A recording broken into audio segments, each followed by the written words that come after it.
What?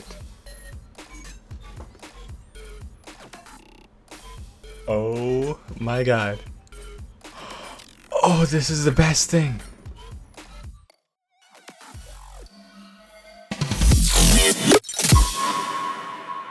How's it going, bros? How's it going, bros? My name is Oliver, and welcome to another Acolyte tutorial. Now, you may have noticed something's a little different today. It's because I got a webcam and a mic stand for hearing me better and seeing this ugly mug with 100% clarity. So you can thank me for that in the comments. Today we're going to be going over the lead from SPAG HEDDY's Echo from the Mountains. This is like the most requested lead on YouTube. So I wasn't sure if I was going to be able to do it, but I think I got it pretty close. So let me know what you think. Playing in 3, 2, 1, go.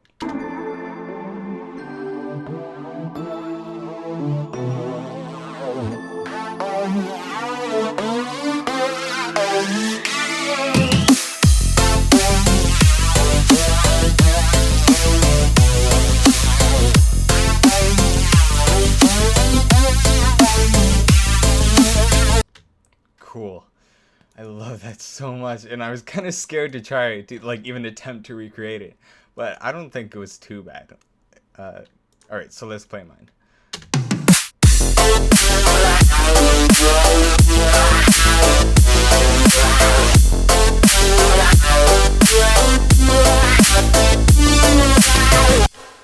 So the mixing is a little bit different, but I think I got the lead pretty accurate. So yeah, you're gonna learn how to make that in this video. It's just one instance of Serum. So yeah, let's get into it. Okay, before we start, I just want to let you guys know that I actually have post-processing that I want to go over. So even if you still download the preset, still stick around to the end of the video, because we'll go over what I did to make the sound just a little bit better, more professional. Alright, without further ado, let's get into it. So here you go, basic patch. They're both basic shapes, they're both normal saw waves. So let's dive into it. So Oscillator A has 4 voices, detune of 0.09, didn't touch the blend. Wavetable position is at 2, just to get the saw wave. Sync is at 1.13, and level is at 63%. Wavetable position on Oscillator B, I almost called it Oscillator 2. The wavetable on Oscillator B is at 2. No warp mod on. Detune is at 0.15, and unison is at 7 voices. Didn't touch the blend again. And the level is at 33%. And so with all of these filters off, this is what it sounds like.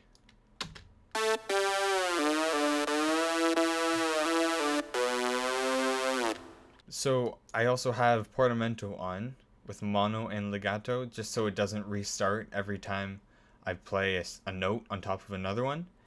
And I've got the portamento at 337 milliseconds, and don't check always. Okay, so now let's get into the filters. All pass is the first one. So I've got the cutoff at 28 Hertz, resonance is at 46%, drive is at 11%, and dampening is all the way down with mix all the way up. I have it on A, B, and the noise oscillator, which I'll go over next. So actually, let's turn this off. This is what it sounds like with the all pass on it.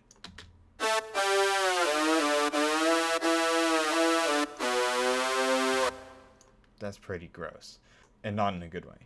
So this is the noise oscillator. I got it on AC hum, which is the default one, I think. Didn't touch this. I got the level at 27% and the pitch at 56%.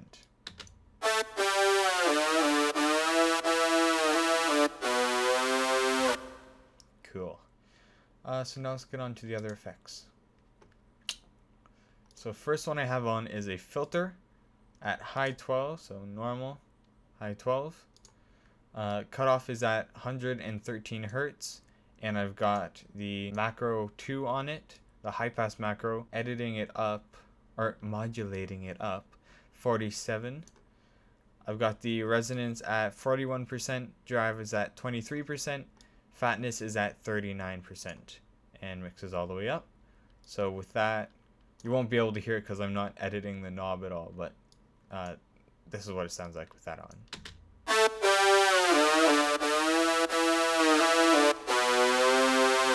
Does make it a little bit smoother. Next we've got hyper dimension. So I didn't do anything with dimension, but I have the hyper at 32%, and I don't think I touched anything here.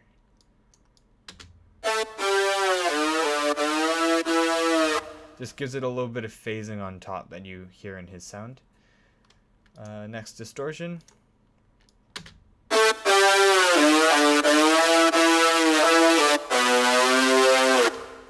Totally transforms the sound. So I've got it on tube, and the drive is at 95%, and it just crushes everything together and gives it that griminess over top.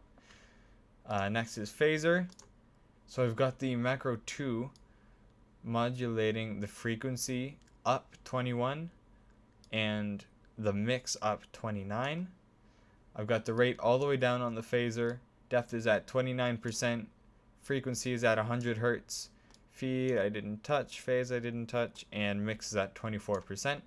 So this will just add a little bit more of a vocal effect onto it.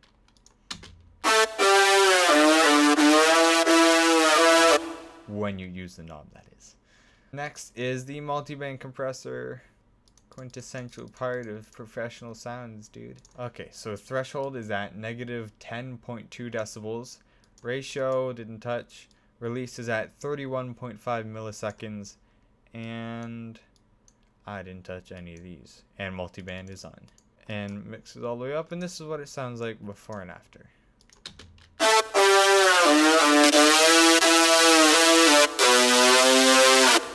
So the reason I put the release so far up is because I wanted you to be able to hear the hit of the sound like you can in his song, which the all pass kind of takes away from that. It makes it more of a instead of a natural like can't believe I just did that on the internet. Yeah, so that's what it sounds like. Cool. The EQ isn't doing much unless you're using this macro 2. So the frequency is a cutoff. It's at 61 Hertz. Q is at 60%. Gain stays in the middle because that does nothing. And then the second band is a high shelf. And the frequency is at around 4,000 Hertz. Q is at 60% and gain is up just 1.7 decibels. And then I've got the high pass macro going up 50 on the first frequency and 11 on the second frequency. And this is what it does.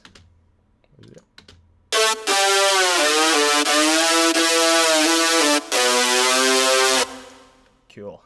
And last thing I have is just some really small reverb with a tiny bit of mix.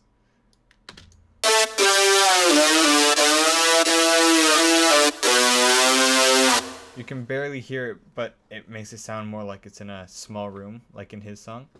So I got the size all the way down, got the mode on Hull. Decay is 2.6 seconds, low cut is at 14%, high cut is at 35. I don't think I touched that one. Spin depth is at 27%, and mix is at 20%. And that's it for the sound. Oh, no, it's not actually. So the oscillator B, I forgot to mention, goes up 2 octaves. Because if you put it down the same one, it just distorts too much.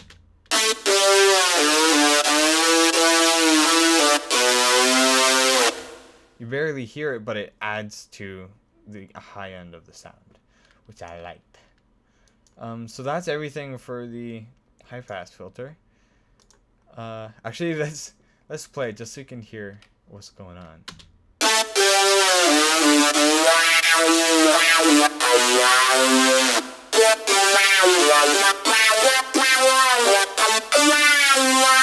Sorry about that. Alright, so the matrix, we've got LFO 2 on master tuning, and it's just going up 2. Make sure you leave this, you just click it to change it to a double arrow, so it's going above and below the notch that you set it at, which is 2. So when you have the double arrows, it's going 2 up and 2 down, and this middle line here is the 0. Whereas if you were doing this, it would just go up 2 from the bottom. So this would be 0, and then this one would be 2. Yeah. Keep that there. And then I've got that being modulated by macro 1, which I named vibrato. So it's basically saying how much of an influence LFO2 has on master tuning. So now let's go into LFO2. So we keep it on off, take off BPM so you can access the hertz. I have it at 8.5 hertz and I didn't really change anything else. And so if we just put the macro 1 up all the way, you can hear what it sounds like. Which is why you automate it. So we'll just play around with this knob as we listen to it.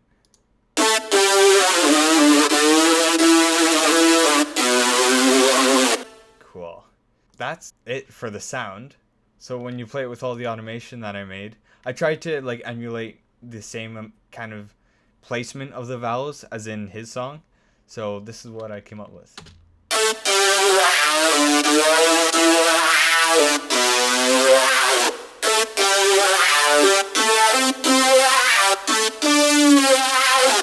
Nice. Yeah, so now let's go into the post-processing. First of all, I have some saturation. You can really use any plugin for this. Saturation knob is free, so I recommend it to everyone. I have the knob at 3.8 and I kept it on neutral.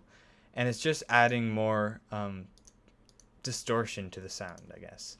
So this is before all the post-processing.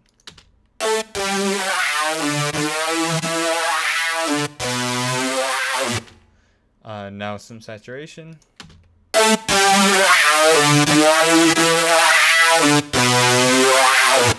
Nice. And then I have an EQ on it. So what I did here is I cut out, So I cut out these frequencies because when you watch the lead being played, you can see there's this, you can't see where I'm pointing on the screen. There's this huge like bump here and it just really muddied up the sound, and I noticed that he cut that out of his lead if it was there to begin with, so I just thought I'd do that.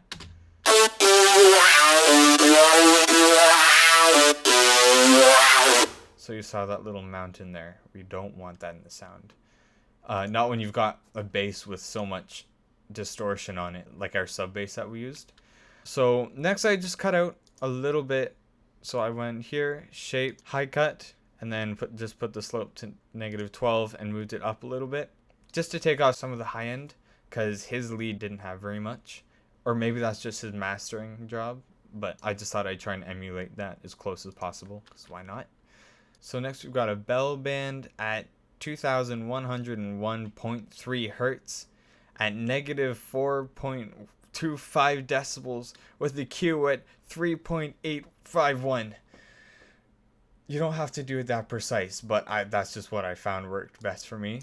So when the EQ was getting automated up and down to make the valleyness, I noticed it was creating some frequencies that we call artifacts that are making the sound not right, or like adding frequencies to the sound or boosting certain frequencies that I didn't want. So I basically took 2 of these bells and I used the solo feature on Pro Q2. I don't know any other EQ that can do this. And I basically soloed them out and brought it down and just kind of cut them out a little bit. And it sounds so much better. So before.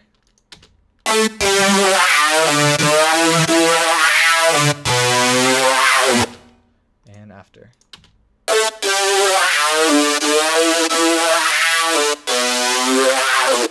Cool. And then last, I just have some reverb on it.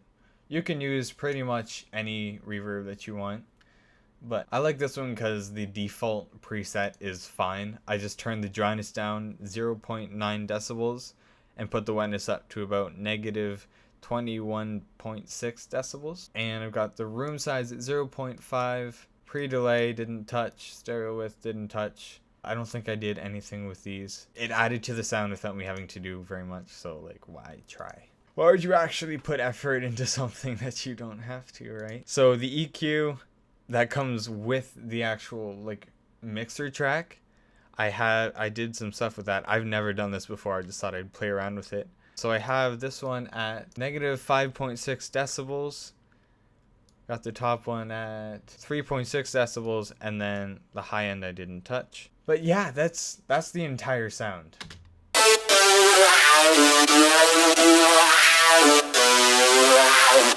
If you were lazy and downloaded the preset, make sure you go back and watch what I did with all these in case you just skipped ahead, because it's like that's what made the sound more professional. Yeah, that's it. So I hope you guys enjoyed. Please forget to like and subscribe, and I will see you in the next